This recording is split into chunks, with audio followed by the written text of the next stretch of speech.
Kak. Assalamualaikum warahmatullahi wabarakatuh. Segala puji bagi Allah Subhanahu wa Ta'ala yang telah memberikan kita kesehatan dan kesempatan sehingga kita dapat berkumpul di ruang virtual ini. Salawat beringkan salam kita sanjung sajikan kehadiran Nabi besar Muhammad SAW yang telah membawa kita dari alam kegelapan ke alam yang terang benderang seperti sekarang ini. Yang kami hormati Ibu Azizah Fona selaku dosen pengampu mata kuliah farmakologi. Pada kesempatan yang berbahagia ini, izinkanlah kami dari kelompok 4 untuk mempresentasikan hasil kerja kelompok kami yang berjudul Anti-Epilepsi. Adapun anggota dari kelompok kami, Cut Rizky Nabila, saya sendiri Fatia Fikrina selaku moderator, Hasna Ridani Solihah, Miftahul Jannah, Muhammad Akil, Salsabila Al-Ridwan. Selanjutnya, untuk pendahuluan akan dijelaskan oleh Salsabila Al-Ridwan. Kepada Salsabila dipersilahkan. Epilepsi merupakan kondisi yang dapat menjadikan seseorang mengalami kejang secara berulang. Nah, epilepsi di sini bisa menyerang seseorang ketika terjadinya kerusakan atau perubahan di dalam otak. Secara global, epilepsi adalah suatu gangguan neurologis ketiga yang paling umum setelah penyakit cerebrovaskular. Cerebrovaskular di sini merupakan suatu penyakit pembuluh darah di otak, terutama arteri di otak. Dan selanjutnya disusul dengan Alzheimer. Seperti yang sudah dijelaskan sebelumnya, Alzheimer di sini merupakan suatu penyakit otak yang dapat mengakibatkan penurunan daya ingat, kemampuan berpikir dan berbicara, serta perubahan perilaku secara bertahap. Di sini, epilepsi bukanlah suatu entitas tunggal, tetapi dapat terdiri dari bermacam-macam jenis dan sindrom kejang yang berbeda yang berasal dari beberapa mekanisme dan memiliki kesamaan, yaitu terjadi secara tiba-tiba, pelepasan neuron cerebral yang berlebihan dan sinkron. Pada kasus epilepsi, kejang terjadi ketika impuls listrik tersebut dihasilkan secara berlebihan sehingga dapat menyebabkan perilaku atau gerakan tubuh yang tidak terkendali, termasuk kerugian kesadaran, gerakan abnormal, perilaku atipikal atau aneh, dan persepsi terdistorsi yang durasinya tersebut terbatas tetapi dapat berulang jika tidak langsung diobati.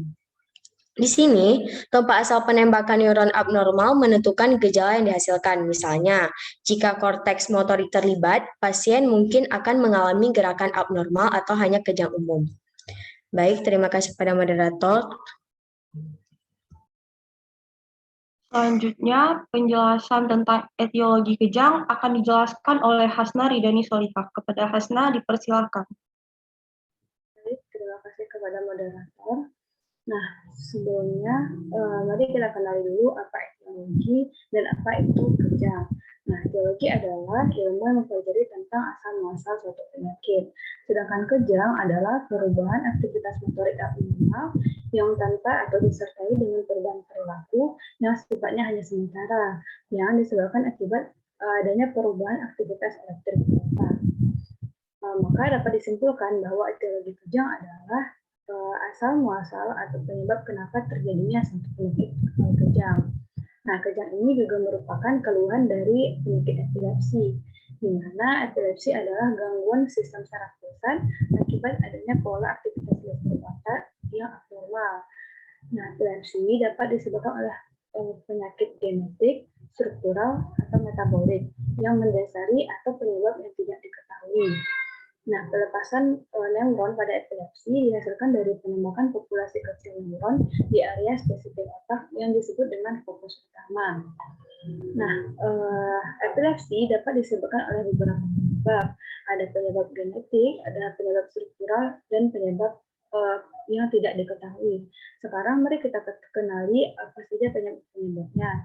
Yang pertama yaitu ada etiologi genetik. Etiologi genetik ini dapat diamati lebih jelas pada kasus dengan riwayat keluarga yang memiliki kelainan autosomal dominan.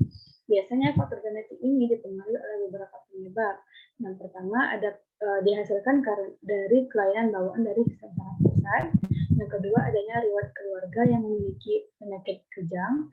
Yang ketiga bisa juga disebabkan karena adanya faktor lingkungan seperti stres atau kurang tidur. Yang kedua ada etiologi struktural, di mana kondisi ini yaitu kondisi yang struktur otak yang tidak normal dan diketahui melalui pencitraan, dan faktor ini merupakan penyebab utama seseorang terjadinya epilepsi. Nah, kondisi abnormalitas ini biasanya disebabkan oleh adanya penggunaan obat-obatan terlarang, adanya tumor, adanya cedera kepala, dan adanya kehentian alkohol secara tiba-tiba dari seorang pecandu alkohol yang dapat memicu epilepsi. Yang terakhir yaitu ada etiologi yang tidak diketahui.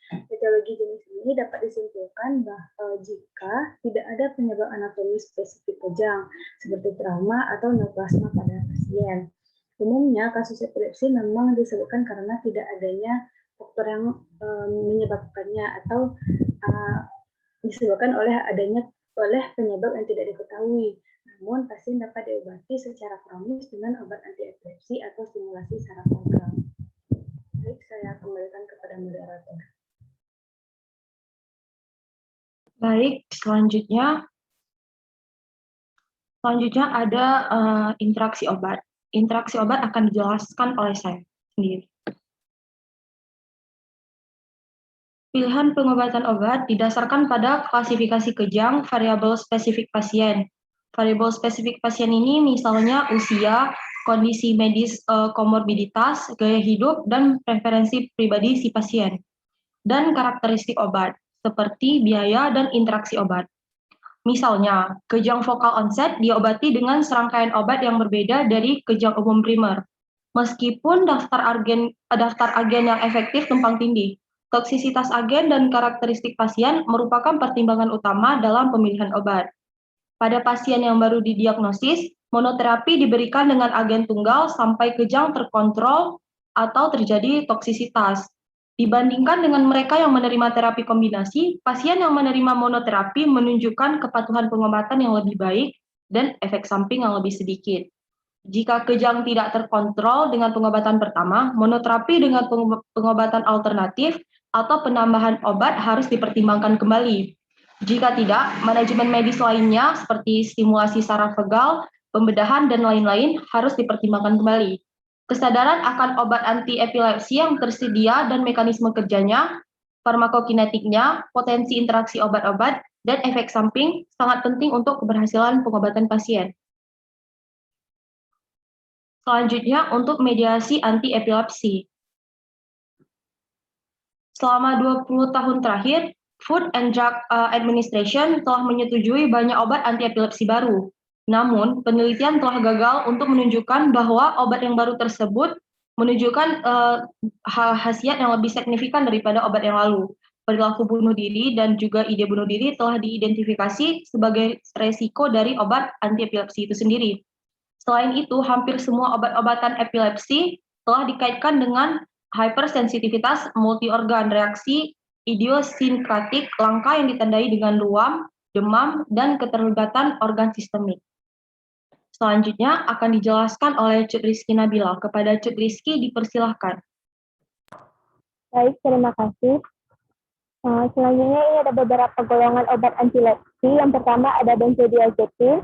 Benzodiazepin ini dia berikatan dengan reseptor penghambat GABA, bekerja dengan cara meningkatkan aktivitas GABA. GABA ini sendiri merupakan suatu neurotransmitter yang berfungsi untuk mengurangi keaktifan dari sel saraf yang ada di otak, sehingga menimbulkan efek yang lebih tenang. Benzodiazepin adalah golongan obat penenang yang digunakan dalam pengobatan gangguan kecemasan seperti serangan panik, kaku otot, insomnia, maupun kejang. Obat benzodiazepin ini tersedia dalam bentuk tablet, kapsul, selaput, maupun suntikan. Ada beberapa efek samping yang dapat ditimbulkan dari penggunaan obat ini adalah seperti mual muntah, konstipasi, tekanan darah rendah, maupun pusing. Next, obat yang kedua itu ada phenobarbital. Mekanisme kerja obat ini adalah dengan cara meningkatkan efek penghambat dari si GABA. Phenobarbital ini digunakan untuk pengobatan epileptikus ataupun epilepsi yang tersedia dalam bentuk sediaan cair, injeksi maupun tablet. Efek samping dari obat ini tersendiri yaitu seperti pusing, ngantuk, sakit kepala, hilang nafsu makan maupun tubuh yang merasa lelah. Selanjutnya, obat phenytoin. Obat ini akan memblokir kanal natrium dengan memilih mengikat saluran dalam keadaan yang tidak aktif dan memperlambat laju pemulihan. Phenytoin ini dia menginduksi obat yang dimetabolisme oleh CYP2C dan CYP3A. Phenytoin ini menunjukkan metabolisme enzim jenuh yang menghasilkan sifat farmakokinetik sehingga meningkatkan kecil dalam dosis harian dapat menghasilkan peningkatan besar di dalam konsentrasi plasma dan menghasilkan toksisitas yang diinduksi oleh obat. Obat phenytoin ini sendiri dia tersedia di dalam bentuk kapsul maupun suntikan dan terdapat beberapa efek samping setelah menggunakan obat phenytoin ini seperti mual, muntah, sembelit, gugup maupun rasa kesulitan untuk tidur. Selanjutnya saya kembalikan kepada moderator. Terima kasih. Selanjutnya akan dijelaskan oleh Miftahul Jannah. Kepada Miftahul Jannah, dipersilahkan. Baik, terima kasih kepada moderator. Selanjutnya saya akan menjelaskan obat carbamazepine.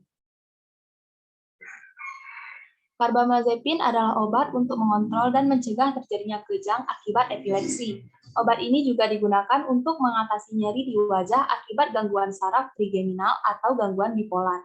Mekanisme kerja dari carbamazepine yaitu dengan memblokir saluran natrium sehingga menghambat pembentukan potensial aksi berulang pada fokus epilepsi dan mencegah penyebarannya. Carbamazepine tersedia dalam bentuk tablet dan kaplet. Carbamazepine dapat menimbulkan beberapa efek samping, yaitu seperti kelelahan, perubahan penglihatan, mual, ruam kulit, dan pusing. Obat yang selanjutnya adalah lakosamid. Lakosamid adalah obat antikonvulsan yang bekerja dengan mengurangi abnormalitas pada otak untuk mengendalikan kejang pada orang dewasa dan anak-anak. Mekanisme kerja dari lakosamid adalah secara selektif meningkatkan inaktivasi lambat pada saluran NA yang terjaga tegangannya tanpa mempengaruhi inaktivasi cepat, menghasilkan stabilisasi membran neuron yang hipereksitasi dan penghambatan tembakan neuron berulang. Lakosamid juga dapat mempengaruhi kolapsin mediator respon protein 2, yang merupakan protein yang terlibat dalam diferensiasi neuron dan pertumbuhan aksonal yang tidak teratur dalam epilepsi. Lakosamid tersedia dalam bentuk tablet dan cairan untuk injeksi. Lakosamid dapat menimbulkan beberapa efek samping seperti telinga berdengung, batuk, pendarahan, atau memar yang tidak biasa, gangguan pendengaran, dan buang air kecil yang menyakitkan atau sulit. Obat yang selanjutnya adalah tiagabin. Tiagabin adalah obat yang digunakan untuk menangani kejang parsial, baik yang diiringi dengan kejang umum maupun yang tidak. Mekanisme kerja dari tiagabin adalah dengan memblokir penyerapan GABA ke dalam neuron presinaptik, yang memungkinkan lebih banyak GABA tersedia untuk pengingkatan reseptor. Dan hal ini meningkatkan aktivitas penghambatan. Tiagabin tersedia dalam bentuk tablet dan kapsul. Tiagabin juga bisa memicu efek samping umum yang berupa pusing, kelelahan, dan rasa lemah. Pasien juga mungkin menjadi lekas marah, cemas, dan bingung. Selanjutnya akan saya berikan kepada moderator. Baik, selanjutnya akan dijelaskan oleh Muhammad Akil. Kepada Muhammad Akil, dipersilahkan. Baik, terima kasih kepada moderator. Obat selanjutnya yaitu rufinamid. Rufinamid adalah obat kejang anti-epilepsi atau anti-konvulsan. Rufinamid merupakan inhibitor lemah CYP2E dan penginduksi lemah enzim CYP3A4. Konsentrasi serum rufinamid dipengaruhi oleh obat anti-epilepsi. Obat rufinamid dikombinasikan dengan obat lain dapat mengobati kejang yang disebabkan karena sindrom Lennox-Gastaut atau epilepsi yang terjadi pada masa kanak-kanak. Efek samping rufinamid yang umum dilaporkan meliputi kejang, pusing, kantuk, kelelahan, sakit kepala, mual, muntah, ataksia, dan penglihatan kabur. Obat ini tersedia dalam bentuk tablet. Kemudian obat selanjutnya yaitu vigabatrin.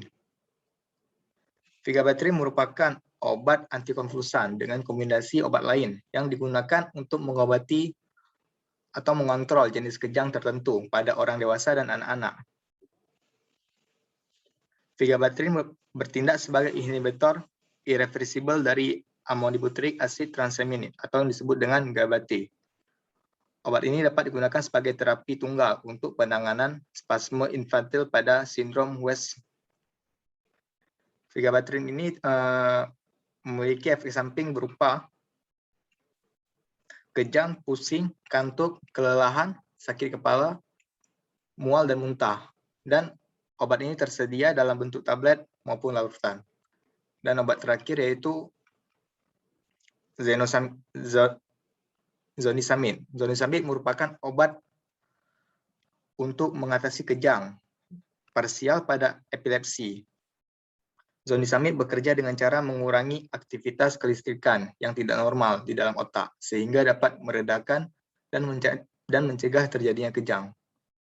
Obat ini hanya boleh diberikan atas resep dokter dan memiliki efek samping berupa mual atau muntah, berat badan turun, mulut kering, kantuk, sakit kepala, dan nafsu makan hilang. Dan obat ini tersedia dalam tablet selaput. Terima kasih. Kemudian saya kembalikan kepada moderator. Terima kasih. Dengan berakhir dari presentasi anggota kelompok kami yang terakhir, maka berakhir pula presentasi kami pada hari ini.